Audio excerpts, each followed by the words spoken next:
경배 120장입니다. 경배 120장.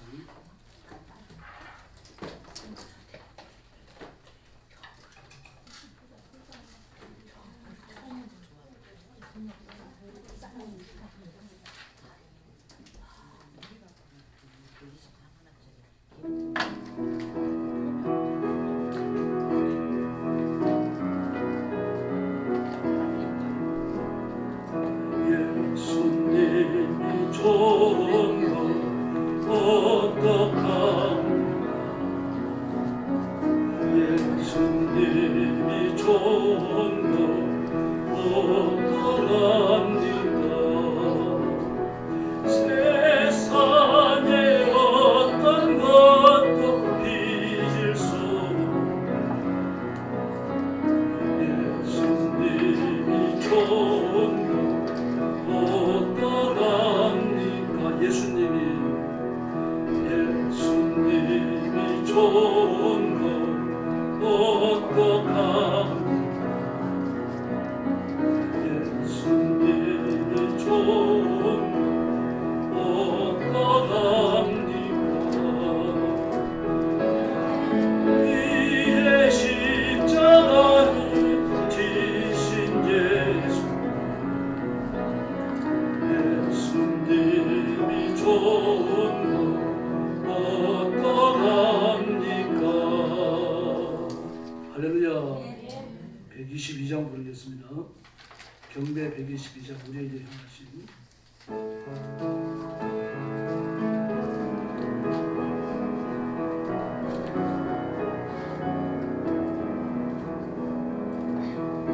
우리에게 향하신 여호와의 인자하심이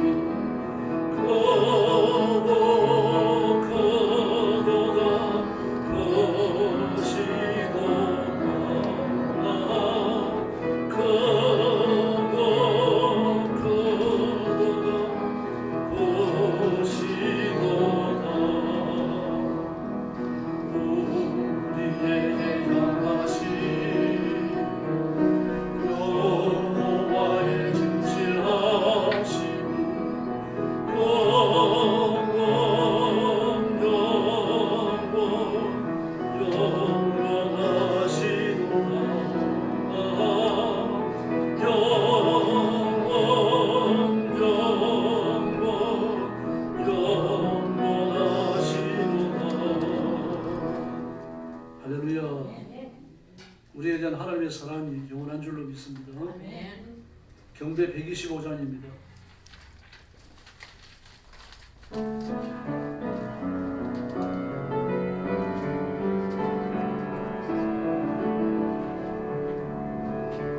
하나님을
있으리라 그대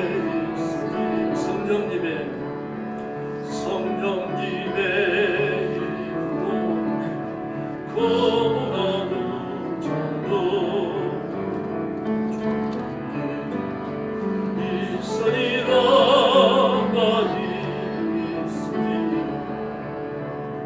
오직 사랑 뜨겁게 사랑하며도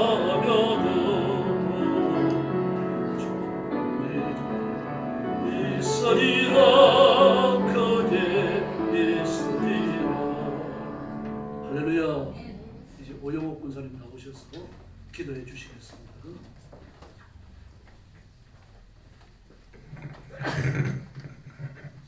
사랑이 넘치는 자비하신 하나님 아버지, 이렇게 일단 저희들이 새벽기도 총증견을 일단 은혜 중에 마치게 하시고, 하나님 일단 오전에 하나님 이렇게 오전 예배로 하나님 앞에 이렇게 일단 예배할 수 있도록 하나님께서 함께 하시면 감사를 드립니다.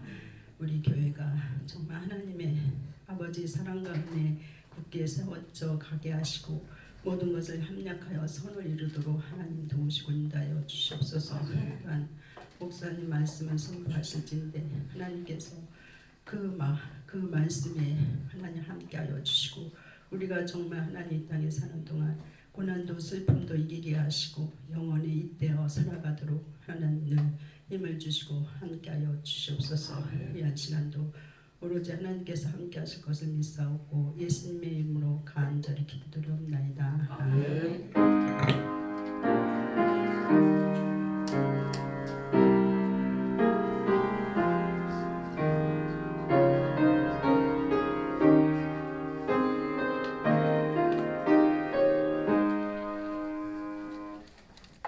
하나님 말씀 봉독하겠습니다. 베드로전서 2장 19절부터 25절까지입니다. 신약성경 379페이지입니다. 베드로전서 2장 19절부터 25절까지 한 절씩 교독하겠습니다. 19절 말씀 제가 먼저 봅니다. 부당하게 고난을 받아도 하나님을 생각함으로 슬픔을 참으면 이런 아름다우나 내가 있으면 칭찬이 있으리요 그러나 선을 행함으로 고난을 받고 참으면 이는 하나님 앞에 아름다우니라. 이를 위하여 너희가 부르심을 받았으니 그리스도도 너희를 위하여 고난을 받으사 너희에게 본을 끼쳐 그 자취를 따라오게 하려 하셨느니라. 그는 죄를 범하지 아니하시고 그 입에 거짓도 없으시며 욕을 당하시되 맞대어 욕하지 아니하시고 고난을 당하시되 위협하지 아니하시고 오직 공의로 심판하시는 이에게 부탁하시며 신이 나무에 달려 그 몸으로 우리 죄를 감당하셨으니 이는 우리로 죄를 하고 우리에 대하여 살게 하려 하시니라. 그가 채찍에 맞음으로 너희는 나음을 얻었나니. 25절 같이 봅니다. 너희가 전에는 양과 같이 귀를 잃었더니 이제는 너희 영혼의 목자가 감독 되신 이에게 돌아가라. 아멘. 고난이 왔을 때 제목으로 말씀을 나눕니다. 19절에 보니까 부당하게 고난을 받아도 그렇게 말해요. 오는 고난이 죄 때문에 온 것은 아니라는 얘기죠. 바울 사도처럼 복음을 전하다가 잡혀 감옥에 갇히고 채찍에 맞고 순교하지 않은 것. 우리나라에도 복음이 전래되고 나서 예수 믿는 그리스도인들이 많은 곤욕을 치렀습니다. 특별히 천주교는 개신교보다도 한 120년 앞서서 복음이 전파됩니다. 그런데 복음이 전파될 때 밑에 있는 서민들부터 시작되어져요. 농민들부터요. 그 농민들이 농사 짓다가 숨어갖고 뭐 신앙생활하고 천부경을 배우고 마리아 기도문을 배우고 로사리오 묵주를 갖고 다니면서 그걸 하나하나 세면서 또 기도하고 이런 것들이 전체가 다 곤욕이었죠. 아주 몹시 힘들었습니다. 네, 그들 중에 정말 진실한 믿음을 갖고 예수 그리스도를 믿어 구원받은 도리를 굳게 지킨 그런 깨어있는 그리스도인들도 적지 않았습니다. 그리고 초기에 그 탄압과 박해와 압제속에 복음이 전파됐으니까 무슨 의식을 차리고 어쩌고 그럴 여유가 없었습니다. 모여서 미사인데 미사는 단 두 가지밖에 없습니다. 찬양을 하는 것과 말씀을 선포하는 것. 그 위에 거는 뭘 할 수가 없었어요. 성찬시도 했습니다만 그것도 간절하게 했습니다. 그래서 어떻게 보면 그 고난이 성경적 천주교가 전파될 수 있는 어떤 토양 같은 것들을 초기에 만들었어요. 그 초기에 보면 순교자가 많이 일어납니다. 요즘 같으면 캐톨릭은 많은 걸 포용하는 정책을 펴고 있으니까요. 낮에도 말씀드렸습니다만 313년도 콘스탄틴 황제가 기독교인으로 개종하고 나서 교회에 대한 모든 시각이 달라져 버립니다. 이제는 힘 있는 사람, 돈 있는 사람, 능력 있는 사람이 교회에 나가서 자리를 차지하는 걸로 그렇게 인식되어지고, 또 그렇게 교회의 세력을 확장해 나가기 위해 가지고 기독교 신앙과 견주어 보아가지고 뭐 신락 같은 끝만 있더라도 이방 종교를 다 수용했습니다. 그래서 거대한 혼합과 통합이 일어나게 되는 겁니다. 집단적 범죄가 여과 과정 없이 무섭게 저질러지는 거죠. 그러나 그때와 달랐습니다. 개신교가 우리나라에 전래되어져 들어올 때요. 아주 순수했습니다. 의식을 지키고 이럴 여유가 없었어요. 미사를 드리다가 현장에 체포되면 주동자는 반드시 죽습니다. 조도마라고 하는 사람도 있는데, 그도 도마라고 하는 이름은 세례명입니다. 이제 신분을 받는 거죠. 네가 천주를 믿느냐? 예, 천주 믿습니다. 그렇게 해나가면서 네가 끝까지 천주를 믿겠다고 말하면 사지를 잡아 떼어가고 죽이겠다. 육시하겠다는 얘기죠. 실제로 육시하는 그런 벌은 없었어요. 협박하는 겁니다. 거골형이라고 해가지고 아주 무서운 경우에 사지를 소에 묶어갖고 막 사방으로 잡아 당긴 그런 벌은 있었는데 실제로 시행됐다는 기록은 없어요. 근데 무서운 건 때리는 거, 줄이 트는 겁니다. 줄이 트는 것보다 더 어려운 건 없었어요. 무서운 건요. 의자에 앉혀놓고 무릎 아래에다 대고 작대기 2개를 넣고 좌우로 양쪽으로 벌리니까요. 다리가 부러지는 거죠. 못 견디는 거예요. 그게 참 무서운 병이었어요. 흉벌이었어요. 사형은 주로 교수형을 했습니다. 교수형을 했고 활로 쏘아주는 경우도 있었는데 전쟁 때가 아니면 평소에는 거의 없었어요. 그러므로 육시를 한다, 그건 전해 내려오는 거지 실제로 시행되어 있던 사형법은 아닙니다. 그런데 막 그렇게 겁을 주는 거예요. 겁을 주니까 바짝 쫄았죠. 우리 신앙을 부인하고 집으로 돌아갔습니다. 그 돌아가서 밤새 생각하는 겁니다. 예수님은 나 위해서 십자가에 죽으셨는데 자신의 몸과 살을 찢고 피 흘려서 나에게 새 생명 주셨는데 이거 생각하니 한숨도 잘 수가 없었어요. 그건 천주교인이었지만 보험주의 사람이었죠. 그래서 막 새벽같이 일어나가지고 동원에 가서 원님을 만나려고 서 있어요. 문도 열리기 전에요. 그래서 보초가 묻습니다. 왜 왔느냐? 원님을 만나러 왔다. 네가 원님을 만날 일이 뭐 있느냐? 꼭 만나야 된다. 천주학과 관련되어져 있다. 천주학과 관련됐다 그러니까 어쩔 수 없는 거예요. 기다려. 동원이 열리는 시간 되면 열고 내가 원을 만나가지고 네가 왔다고 얘기하면 내가 너를 만나게 해주겠다.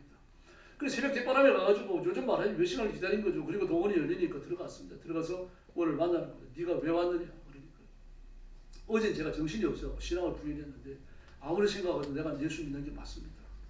나는 예수님을 믿습니다. 진실이 믿습니다. 진실이 믿습니다. 진실이 믿습니다. 이 개신교 용어는 아니죠. 천주교 용어입니다.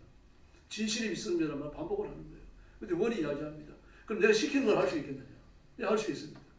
그러면서 그 병조적인 시간에서 똥을 한 바가지 갖고 오자. 네가 이걸 다 먹으면 네가 믿는 걸로 알겠다. 그러니까 진짜 갖고 오니까 똥을 퍼먹어요. 먹다가 잡혀가서 사형당합니다. 그분들은 천주교인이었지만 보험적인 사람이죠. 그런 분들이 많습니다, 여러분. 근데 지금은 얼마나 있는지 모르겠습니다. 너무 세속과 현혹되어져 갖고요. 여러분 중에 본분이 있으실 줄 아는데 이 자영동 천주교회 신부님하고 가끔 이렇게 길이 부딪히고 인사하고 그랬었어요. 한 번은 이제 식당에 갔다 그분을 만났습니다. 우리도 이제 밥 먹으러 갔고요. 그리고 그분도 이제 신부님하고 이렇게 밥 먹으러 가고 그러니까 눈 인사하고 그랬는데 우리가 앉는 거하고 달라요. 우리는 그냥 자유롭게 앉잖아요. 근데 그게 아닙니다. 신부님 주변으로요. 나이든 여자 성도들이 진을 칩니다. 젊은 성도는 오지도 못하게 해요. 따로 앉아야 됩니다. 그 신부님을 보호하는 거죠. 7계명에 위협을 당할 수 있다는 생각하였어요. 뭐 혼자 자리가 그럴 수 있겠죠. 더불어 젊은 신부님이니까. 그런 위협이 있는 겁니다. 그렇게 그 믿음의 성질을 지키려고 애쓰는 사람도 지금 있는 것 같아요. 그러나 그 교리를 보면요. 다 타협입니다. 혼합이에요. 근데 그러면 그런 것 때문에 고난이 왔다. 그럼 할 말이 없는 겁니다. 주님 앞에 가서도 할 말이 없습니다. 그러나 믿음을 지키다가 의를 지키다가 깨끗하게 살다가 고난이 왔을 때 그 고난을 불평하지 말고 껴안아야 됩니다. 교회를 하다 보면 오해받을 수 있죠. 더구나 예수 믿으라고 전도하다가 보면요. 못 들을 소리를 듣습니다. 제가 전도사로 있으면서 그 아이들 데리고 이제 주일날 난예배를 마치고 이제 전도하러 나갔습니다. 성도들도 전도 구역 정해서 주고. 그리고 이제 그 중고등 학생들, 청년들 전도하는 지역을 이제 돌아보고 있는데 그 빌라 옆에 여자애 둘이 앉아 울고 있어요. 고등학생인데. 근데 왜 울어 그러니까 울면서 얘기하는 거예요. 이 집 주인이 나와가지고 재수 없다고 소금 뿌렸어요. 진짜 처음 겪는 거죠. 그러니까 눈물이 쏟아지고 우는 겁니다. 그래서 저도 울면서 기도해주고 그 교회 들어가 쉬어라. 그리고 오예배 드리고 가라 그랬어요. 그랬더니 그 전도 끝까지 하겠다는 거예요.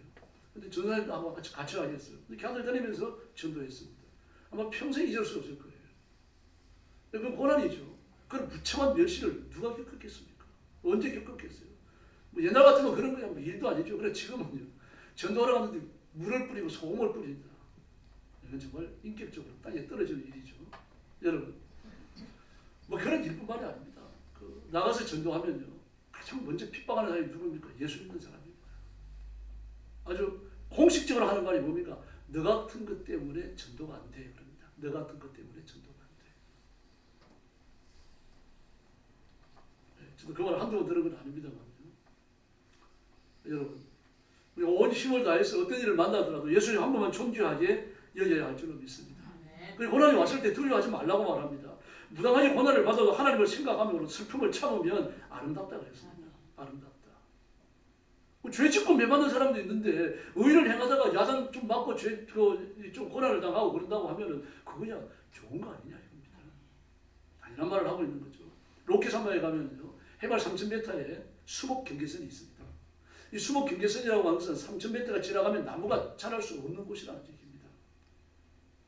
풀도 땅에 쫙 깔리면서 자라고요. 나무도 이리 비틀어지고 저리 비틀어져가지고 남에 붙어갖고 길에 땅이 붙다시피 해가지고 자라나고요. 그 수목 한계선을 넘어보면 그거는 놀랍게도요. 그 수목 한계선을 넘어서면 무릎 꿇은 나무라고 부르는 나무들이 발견된다고 합니다. 꼭 이렇게 에서차처럼 휘어져 있는 거죠. 이 뿌리가 나와가지고 올라가다 기둥이 휘어지는 거예요. 어느 쪽으로든지. 두 번, 세 번 휘어지는 겁니다. 멀리서 보면 무릎 꿇은 것처럼 보인다는 거죠. 근데 더 놀라운 건요. 무릎 꿇은 나무로 만드는 바이올린이 최고로 비싼 가격에 팔린답니다. 소리의 공명이 그렇게 좋다고요. 나무의 밀도가 아주 높고요. 그러면서 얇게 포 떠내는 것처럼 얇게 포를 떠가지고 그걸 갖고 막 몇 개를 붙여가지고 이 바이올린을 만들어내야 되니까요. 많은 기술도 필요하지만 얇게 떴을 때 그 나무의 결과 나무의 질과 공명 상태를 유지할 수 있는 특별한 나무가 필요했던 거죠. 그 나무라고 합니다. 여러분, 사람의 영혼은 고난을 많이 통과할수록 풍요롭습니다. 고난을 통과하지 못한 사람은요, 아픔을 겪어내지 못합니다. 다른 사람들이 겪는 고난도 이해 못합니다. 그러나 내가 어려움을 겪어본 사람은 다른 사람이 겪는 어려움을 아는 거죠. 지금 20, 30대 젊은 사람들이요, 40, 50대 나이든 중년들보다 훨씬 생각이 부이 넓어요. 지금 40, 50대 중년들은요, 별로 고생 없이 하는 사람들입니다. 그리고 데모크라시,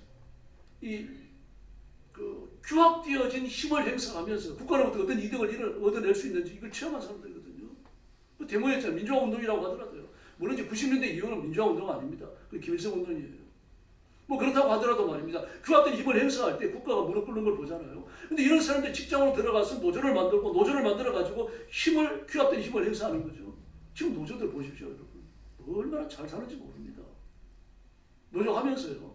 그저 신입사원만 아니라면 좀 십몇 년만 되어진 그런 사람들이 되어지고 노조에 들어가서 무슨 자리라도 하나 쓰면요. 거의 대부분 1억 넘는 벤츠, BMW 다 타고 다닙니다.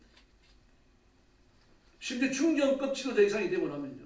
그 자동차 굴리는 돈까지 전부 다 노조에서 나옵니다. 그 노조에 들어있는 그 가정의 자녀가 대학을 나와가지고 취직하려고 하면요. 그 노조원이 있는 그 회사에서는 우선적으로 취직을 시켜줘야 됩니다. 보통 희한한 것들 다 만들어놨어요. 이걸 보면서 20, 30대 청년들은 불이 나는 겁니다. 열이 나는 거예요. 이게 어떻게 공정한 사회냐. 힘을 행사해가지고 나라를 못 살게 만들고 세금을 뜯어갖고 그리고 회사까지 스톱을 시키면서 자기 이익만 책임지려고 하는 게 이런 게 있어갖고 되겠느냐. 그래서 화를 내는 겁니다. 귀결이 든 사람들이 적죠. 그러니까 20, 30대가 모입니다. 모여도 힘은 약해요. 기득권이었기 때문이죠. 여러분, 며칠 전 힘을 잃지 않습니다. 언제고 빛을 발하고 바로 설 때가 올 줄로 믿습니다. 우리가 잘 알지만 노조의 배후에는 뭐가 있습니까? 공산주의자들이 있습니다. 김정은이가요. 매번 지령을 내립니다. 직접 내려요. 난수표를 통해서 내립니다. 뭐 김정은이 한마디 하면 그걸 받아 적어가지고 그 난수표를 만들어가지고 보냅니다. 미국에서 북한에서 한국으로 보내는 난수표 방송이 따로 있습니다. 채널이 있어요. 주로 초단파로 옵니다. 그 초단파로 오는 거 들어보면 12시 넘으면 오는데 숫자를 부릅니다. 12, 425, 674, 39 이런 식입니다. 그 난수표는 그 숫자가 잔뜩 쓰여져 있는 말 그대로 수입니다. 수가 적혀진 표, 그 표가 책자로 만들어져 있어요. 책자로 만들어져 가지고 몇 페이지를 펴가지고 그 숫자를 갖고 가로 세로 조합을 맞추면 글자가 됩니다. 근데 이건요, 그 수표와 그리고 불러주는 수, 이 조합을 찾기 전까지는 어느 누구도요 알아낼 길이 없습니다. 아무를 못 찾아내요. 지금도 난수표 확성합니다. 여러분, 이런 사람들에 의해 가지고 우리나라가 음으로 양으로 고난을 겪거든요. 그러므로 예수 믿든 믿지 않든 우리는요, 불의를 행하는 사람들에 의한 고난이 눈앞에 펼쳐지고 있는 이 현실에 살고 있다는 얘기입니다. 그리고 하나님 앞에 기도해야 됩니다. 이 고난이 멈추게 해주십시오. 악인들에 의해서 의인들의 고난이 이제는 하나님 멈추게 해주십시오. 의인들이 복을 받게 해주십시오. 이 시대 의를 위해서 기도해야 할 줄을 믿습니다. 그래서 고난은 법정의 사형과 같이 망하고 죽으라고 오는 게 아닙니다. 부모 회초리 같은 거예요. 법정에서 그 벌을 받는 건 죽으라고 받는 벌 아닙니까? 그러나 이제는 말입니다. 모든 게 뒤틀어진 건 아니까 법도 법이 아니죠. 세상에 3,800이면 4천만 원, 4천만 원을 넣고 말입니다. 1,800입니까? 1,010억입니까? 그 이익금을 그래 가져가고요. 또 뭐 1억 몇천 넣은 사람은 말입니다. 1억 몇천 맞나요? 4억을 넣은가요? 그 사람은 뭐 6천 몇백억을 가지고 가고 말이죠. 이게 정상이 아니죠.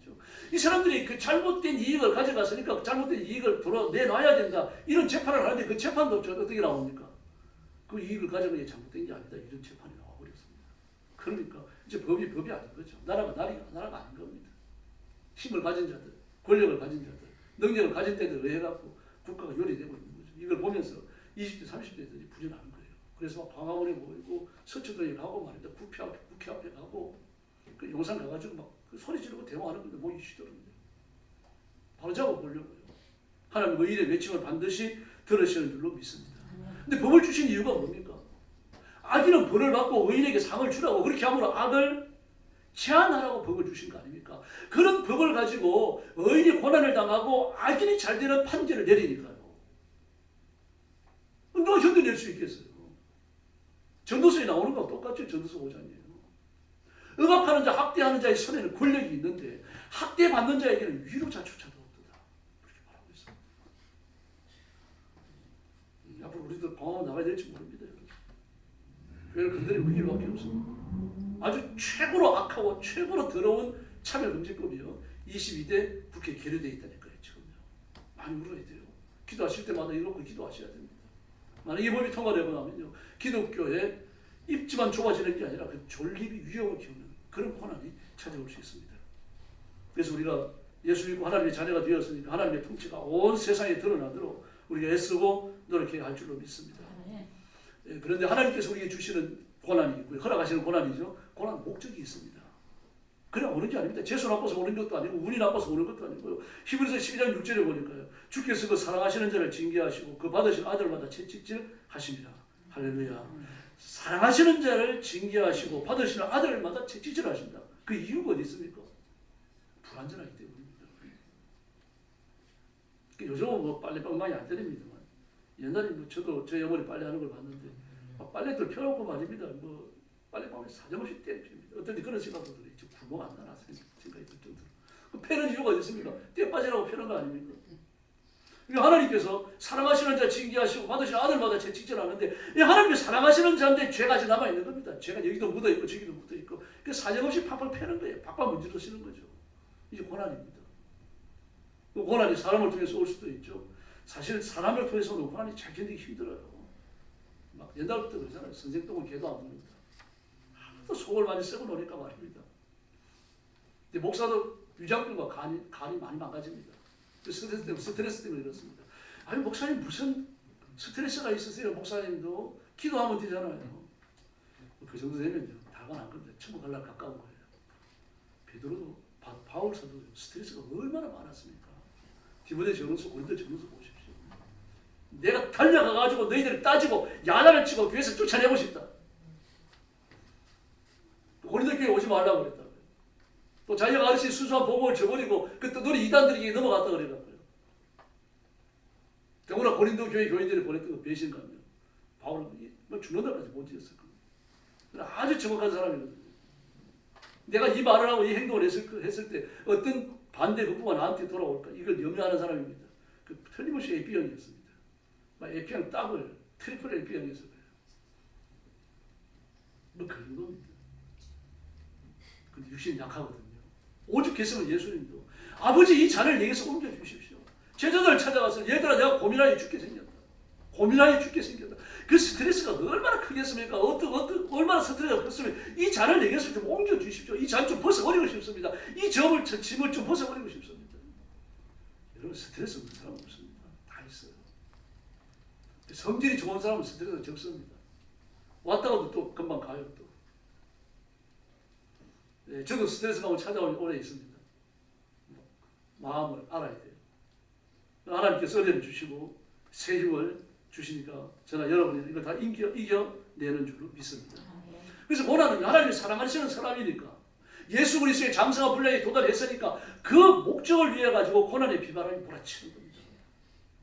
3월달에 되어지면 바람이 억세잖아요. 무서워요 바람이요. 뭐 태풍이 아닌가 싶을 정도로 바람이 몰아칩니다. 이 바람이 몰아치면 뭐 나무가 뭐고 사정없이 흔들리는 거죠. 불이라도 한번 나누면요. 금방 태워버립니다. 바람이 얼마나 센지 몰라요. 근데 그런 바람이 불어야만 나무가 싹을 낸다고 합니다. 왜냐고 하면 가을이 찾아오면요. 가지 끝에서부터요. 영양분과 그 수분을 전부 꼬리 쪽으로 다 내버립니다. 그러면 수분을 쫙 빨아들이고 영양분을 빨아들여가지고 풀에 저장을 하고 나니까요. 나무는 어떻게 됩니까? 성장분과 수분이 없으니까요. 나무가 색깔이 들었다가 떨어지고 없어지는 거예요. 계속 수분이 공급되면 잎이 안 떨어지죠. 영양이 떨어지죠. 수분이 떨어지니까 잎사귀가 죽어가지고 떨어지는 거예요. 근데 이게 뿌리에 들어가 있는 영양분과 수분이 어디로 와야 되니까 가지 끝까지 올라와야 되거든요. 그래서 새싹을 틔운단 말입니다. 이걸 용이하게 한 게 뭡니까? 이 바람입니다. 바람이 와가지고 아침 저녁 세차게 불어치우니까 말입니다. 이 불어치는 바람에 의해 갖고 말이죠. 일종의 그 모세혈관을 자극하는 일이 일어나는 거죠. 그래서 뿌리로 들어갔던 이 뿌리 속에 잘 보관해 있던 영양분과 수분이 가지 끝까지 뻗쳐서 올라가는 거죠. 그리고 나서 싹이 틔워지고 또 새잎이 올라오고 꽃도 피는 겁니다. 겨울에는요. 물론 나무에 따라 다릅니다만 물 잘 안 주잖아요. 조금씩 줘도 되고요. 심지어 뭐 여름이라고 하더라도 어떤 나무는 뭐 한 주일에 한 번만 줘도 되는 게 있다고 하더라고요. 그런데 여름이 되어져 봄이 찾아오고 잎을 내고 꽃이 필 때는 어떻습니까? 물을 많이 줘야 돼요. 꽃이 필 때는 막 하루에 2번, 3번씩 물 주는 나무도 있더라고요. 보니까. 꽃을 피워야 되니까요. 잎을 내야 되니까. 그렇습니다, 여러분. 고난을 통과하면서 하나님께서 우리 속에 잠재해 있는 또 성령의 권능을 통해 가지고 은혜를 주시고 자비를 베푸시고 막 우리가 성장하는 단계가 찾아오잖아요. 그럼 하나님께서 아침 저녁으로 쉬지 않고 은혜를 주시는 줄로 믿습니다. 여러분에게도 일어나야 하고요. 그리고 저한테도 우리 교회에도 일어나야 할 줄로 믿습니다. 그때 개인이 복을 받고 교회가 복을 받을 줄로 믿습니다. 뭐 잘 되면 그렇게 되는 거죠. 뭐 예루살렘 교회 보세요. 3,000명, 5,000명이 회심을 했습니다. 한번 상상을 해보세요. 근데 어디에 모였겠어요? 그렇게 모일 장소는 있었겠습니까? 분명히 2부 예배, 3부 예배, 10부 예배를 드렸는지도 모릅니다. 예루살렘 교회는 마가 요한의 다락방이에요. 처음에 500명 모였다고 그러죠. 뭐 마당에 모여도 얼마나 모였겠습니까? 근데 그들이 모여서 예배 드리고 성찬식을 행하고 말입니다. 얼마나 기세 있게 전도하면서 말입니다. 막 5,000명, 4,000명, 9,000명 아닙니까? 그 외에 사람들을 합하면 말입니다. 여자, 남자, 어린아이 합하면 2, 3만 명이 됐을 겁니다. 그들이 예루살렘을 말이죠. 휘저어 댕기면서 전도를 했으니까 뭔 일이 벌어지겠습니까? 온통 예루살렘 골목마다 말입니다. 전도하는 사람, 예수 믿는 사람, 찬송하는 사람, 기도하는 사람 울려 퍼지고 막 이렇게 충만해지니까 누가 건네겠어요? 유대인들이죠. 지금 나사렛 이단이 예수 죽으면 끝날 줄 알았는데 그게 아니네. 제자들 하나하나가 예수가 된 겁니다. 예수가 12명이 된 거예요. 12명이 되어가 활개치에 댕기고 베드로는 막 설교할 때 5,000명, 3,000명이 회심하니까 말입니다. 그런 것도 큰일 나있거든요. 그 스데반을 기점으로 그들이 그 7 집사님을 세우는 그때를 기점으로 압박에 철퇴를 때려버립니다. 그러고 난 그 철퇴를 피해가지고 들어갑니까? 산지 사방으로 흩어집니다. 살라고 도망가는 거예요, 지금요. 나 순교할 때 아니다.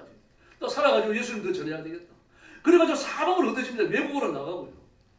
그때 흩어져 도망간 사람들 중에 있어요. 그 로마역 소아시아 저 튀르키예 지역으로 많은 사람들이 갔어요. 문화권에 갔으니까 유럽만 가도 문화권이 틀립니다. 근데 지금 튀르키예 지역은요, 그 로마역 소아시아 지역은요, 이 가나안 지역과 문명이 다르긴 하지만 그렇게 차이는 안 납니다. 비슷해요. 그리고 소통이 있었어요. 그쪽하고는요. 그쪽으로 많이 갔습니다. 그 바울 사도께 전도를 많이 로마역 소아시아 지역으로 아시아 지역으로 많이 갔던 이유도 그 유대인들이 많기 때문입니다. 말이 통하니까요. 생활이 통하니까요. 흩어져 가지고 어떻게 했습니까? 흩어져 가지고 쥐죽은 듯이 가만히 있은 게 아니라 생명을 걸고 전도했습니다. 외국에 나가면 유대인들이 모임이 있습니다. 시치말로 그러잖아요. 한국 사람이 있는데 천하 없어. 두 가지는 있다. 호남 향후회하고 해병 전후회하고. 지금은 이제 한인교회가 그 텀이 끼었습니다. 한인교회 없는 데가 더 그래요. 그래서 어쨌든 외국에 나가가지고 한국 사람들이 모인 데를 찾으려고 하면 셋 중에 하나 가야 됩니다. 지금 한인교회를 많이 갑니다. 대부분 많이 갑니다. 그래야 되는데 그 예수님 당시에도 핍박을 피해가지고 도망을 갔는데 유대인들이 모이는 곳에 가다 보니까 회당이에요. 회당이 들어가니까 어떻습니까? 저는 예수 믿거든요. 그 전통적으로 율법주의자들하고 다르잖아요. 다르니까 어떻게 합니까? 밥 먹으면서 만나면서 통성 인사하면서 말입니다. 예수님에 대해서 전하고. 그러다 보니까 기독교인들 숫자가 늘어나고. 그러다 보니까 바울 사도께서 오셔가지고 회당에서 설교하고 그러면서 뒤집어져 버리는 겁니다.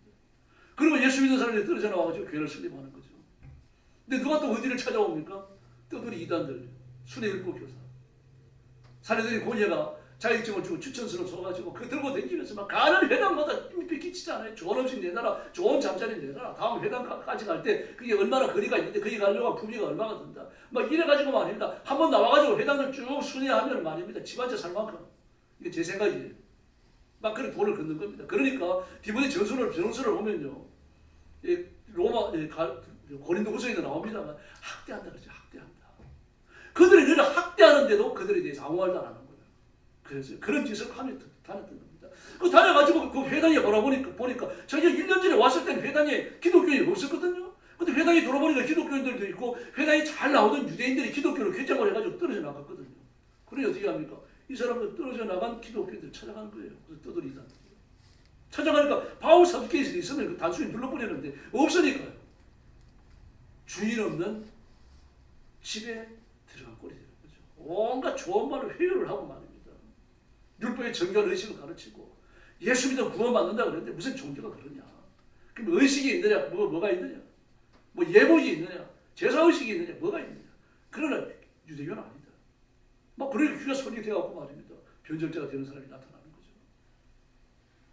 그래서 바울이 그들과 투쟁을 하고 논쟁을 하고 이 과정에서 겪는 핍박이 한두 가지가 아니었습니다. 지금 바울 사도께서는 그런 걸 기억하고 있는 거죠. 지금 베드로 사도도 마찬가지입니다. 그런 걸 다 기억하고 있는 겁니다. 그래서 죄 때문에 오는 징계는 죄로 인해서 받는 징계니까 자랑할 거 없어요. 그러나 그것도 우리의 유익을 위해서 쓰여질 줄로 믿습니다. 징계를 받은 자가 죄를 그쳤느니라. 히브리서 12장에 나오지 않습니까? 징계를 받은 자, 고난을 당하는 자, 하나님 앞에 매맞은 자가 죄악을 그친다는 이야기입니다. 그래 애매하게 부당하게 아무런 이유 없이 고난을 당하면 어떻습니까? 마태복음 27장 4절을 보니까요. 가로되 내가 무지한 피를 팔고 죄를 범하였다 하니 저희가 가로되 그것이 우리와 무슨 상관이냐? 내가 당하리라. 그래 네가 무지한 자의 손에 피를 뭐 이렇게 묻히는 죄를 네가 저질렀다. 그렇다 치자. 그러면 그게 너에게로 돌아가지 나에게로 돌아오느냐. 이걸 알고 있었어요. 유대인들이. 분명히 알았습니다. 죄 때문에 받는 고난이 결과가 어떤 건지 알고 있었어요. 무지하게 받는 고난의 결과가 어떤 건지 알고 있었다는 얘기입니다. 복음서에 보면 루포의 아버지 그가 예수님 대신 십자가를 지고 골고다를 올라갑니다.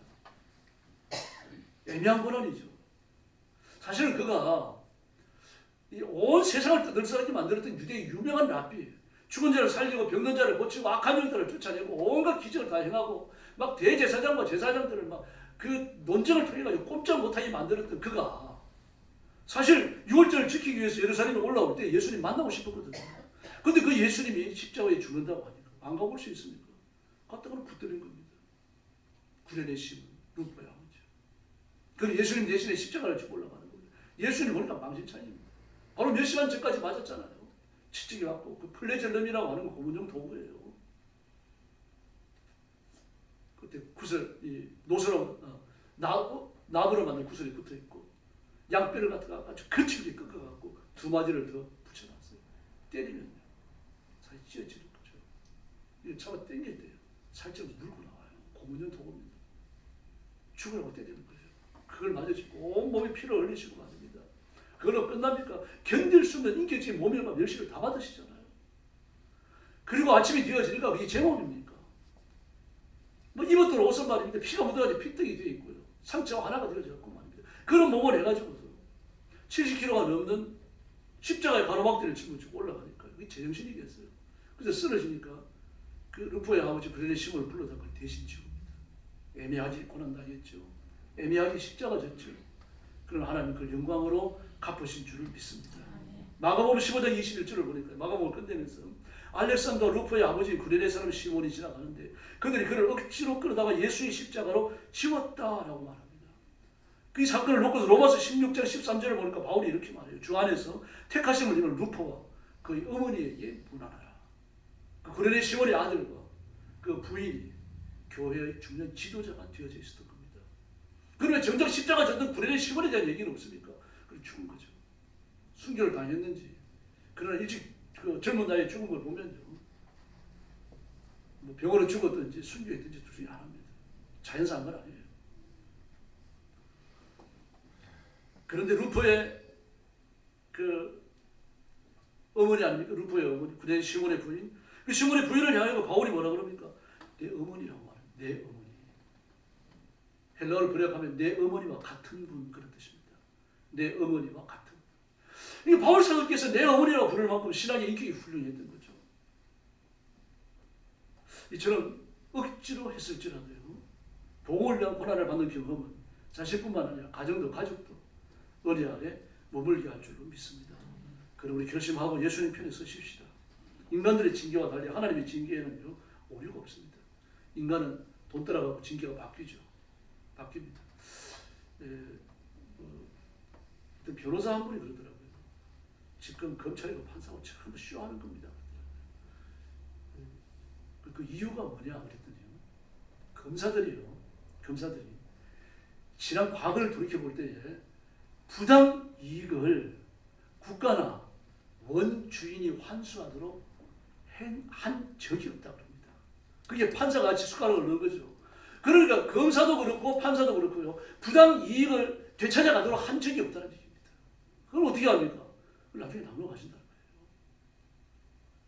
만약에 대장동 심판에 저길로 간다고 하면요. 저 6,800억이 들어가서 그 이익을 챙길 사람이 한둘이 아니라는 얘기입니다. 그걸 위해 가지고 부당 이익인 줄 알면서도 환수 판결을 안 내린다는 거죠. 검사들은 그걸 바란다는 거예요.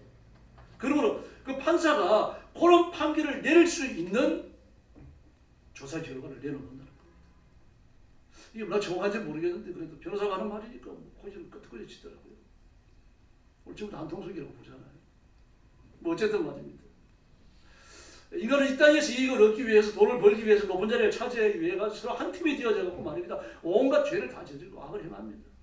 그러나 우리는 악인들의 이익을 나누어서 안 될 줄로 믿습니다. 이 과정에서 고난이 오는 거죠.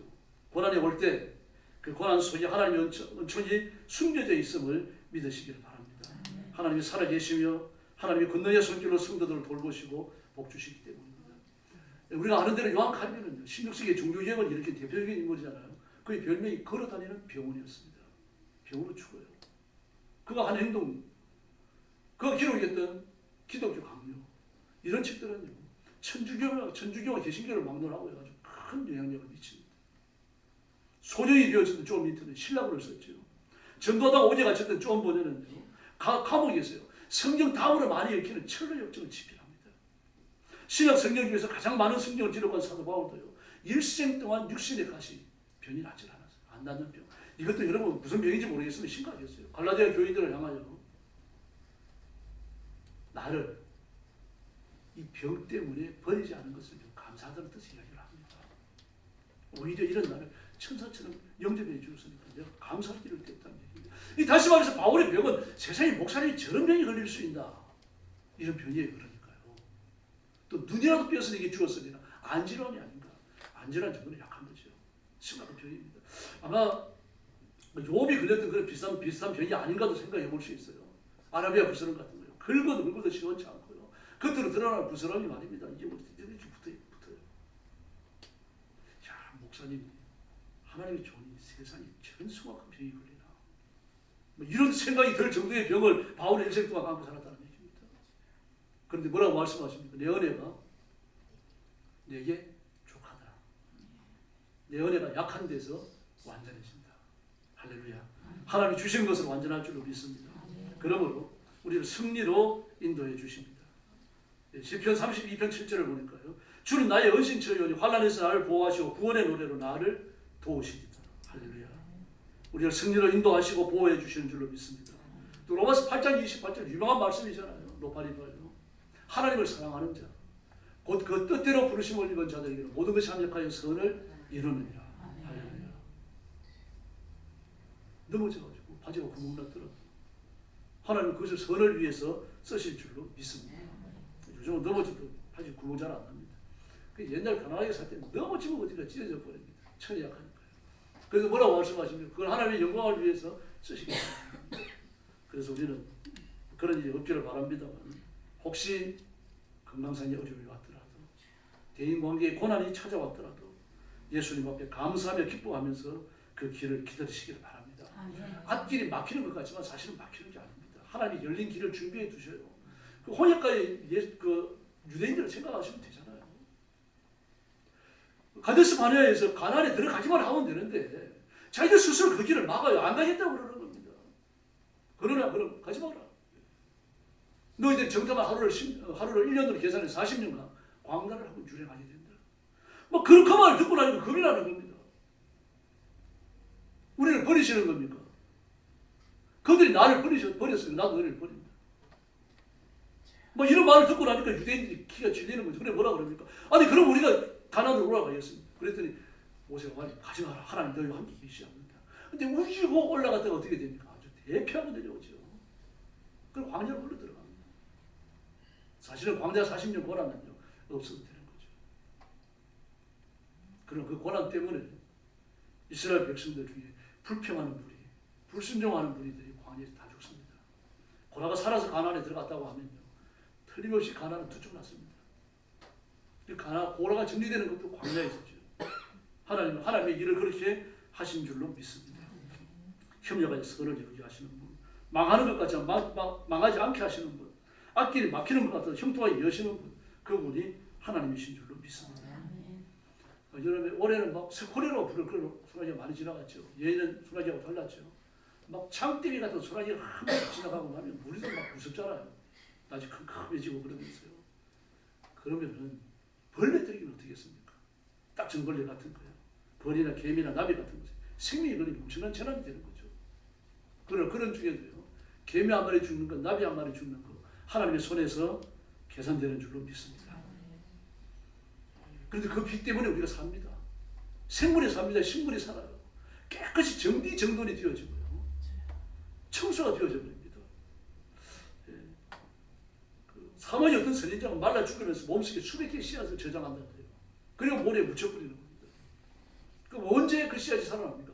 다음에 비 올 때요. 비가 언제 오는데요? 그 모릅니다. 10년 후에 오든 20년 후에 오든 비가 오기만 하면요. 그 품은 씨앗이 말이다. 밖으로 폭발하듯이 터져나간다는 거예요. 수만 나면 터져나간다. 그리고는 선인장의 씨앗을 주위에 쫙 뿌리는 거죠. 여러분, 제가 여러분에게 심겨진 생명력은요. 예수님의 생명, 하나님의 영생하는 생명인 줄로 믿습니다.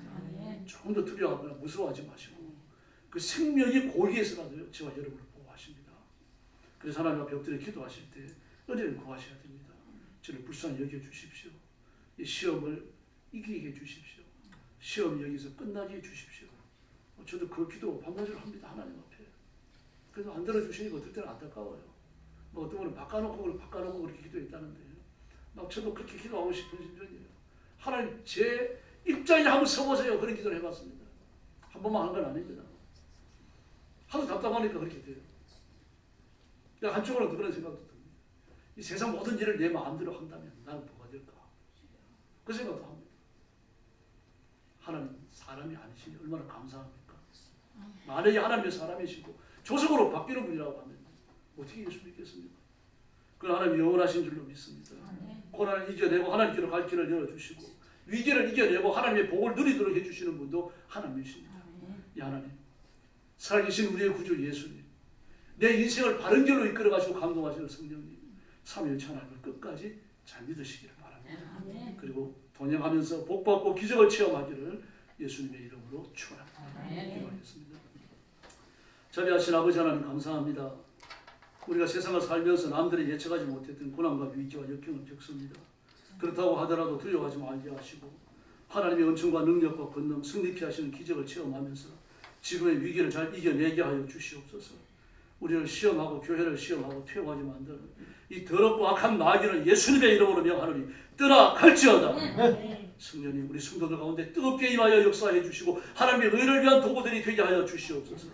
생활 속에 크고 작게 존재하는 시험거리를 전부 다 물러가게 하시고 예수님 이름 붙들고 승리하고 복받는 성도들 되게 하여 주옵소서. 온 가족이 예수 믿어 복받게 하시고 자녀들이 믿음 안에서 형통하며 번성케 하여 주시옵소서. 우리 교회도 성도들의 믿음을 통해서 하나님의 복주심을 통해서 번성하며 장대하게 하시고 부흥하는 새 길이 열려지게 하여 주시옵소서. 자비하신 아버지, 오늘 예결위원회가 모입니다. 주의 성령께서 은혜를 주시고 교회 예산을 잘 세울 수 있도록 복내려 주시옵소서.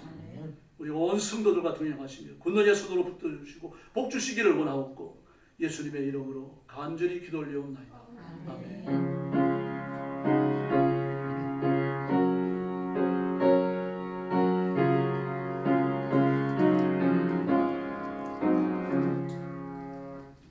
찬송가 234장 부르겠습니다.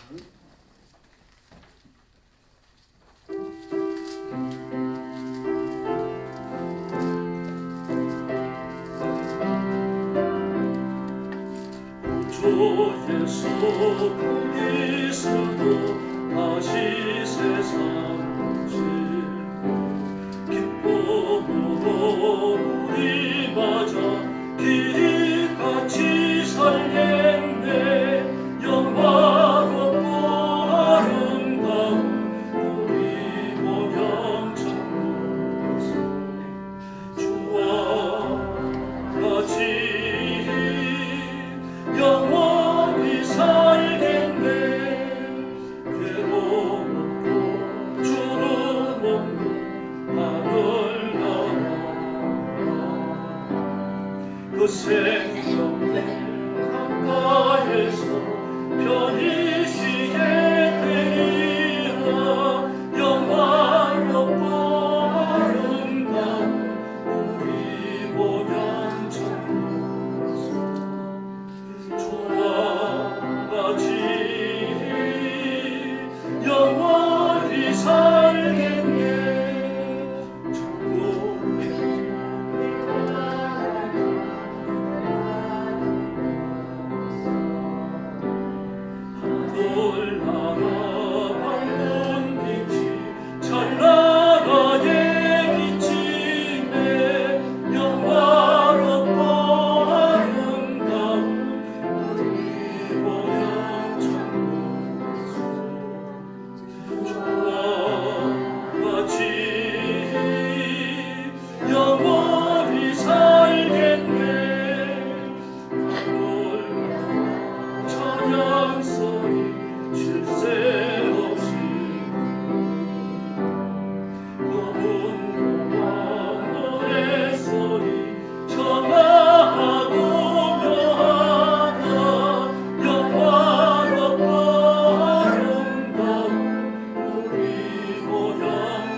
오늘 오후 제가 다른 교회에 가야 하기 때문에 좀 예배 땡겨서 드렸습니다. 12월 첫째 주하고 둘째 주도 아마 그래야 할 것 같습니다. 좀 양해해 주시기 바랍니다. 그리고 오늘 예결이 모여주시고요. 그 결과는 저한테 보고해 주시고 그리고 정치단을 통해서 통과하도록 그렇게 하겠습니다. 그리고 다음 주일에는 공동의회를 모입니다. 예결선 통과가 우선 의제가 되겠습니다. 그리고 나라와 민족을 위해서 계속 기도해 주시고요. 그리고 이재명 정부가 나가고 있는 그 공산주의적 지향적을 포기해야 되는데 점점 더 깊어지고 있습니다. 지금 정치나 그 사회 변혁사를 연구한 학자들은 대한민국은 공산주의의 완성 단계에 들어와 있다 그렇게 평가를 합니다. 그런 이유가 있더라고요 보니까요. 근데 저는 그렇게 안 봅니다. 얼마든지 변화될 수 있고 새로워질 수 있어요. 하나님 간섭하시는 건 역사가 바뀌는 건 잠깐입니다. 소망을 갖고 기도해 주시기 바랍니다. 옆에 계신 분들하고 인사 나눠주시기 바랍니다. 한 번 더 인사합시다. 고난을 이겨냅시다. 할렐루야. 축도하겠습니다. 이제는 우리 구주 예수 그리스도의 은혜와 하나님 아버지의 사랑과 성령님의 도우심과 인도하심과 교통하심이 오늘 주일 오후 예배에 참석하고 하나님의 말씀으로 이 시대를 분별하고 분석하고 정죄하며 하나님의 정의로움을 따라 살고 고난이 왔을지라도 여의치 아니하고 하나님의 복주심으로 승리하기 원하는 사랑하는 모든 성도들 머리 위에 영원토록 함께 계실지어다. 아멘.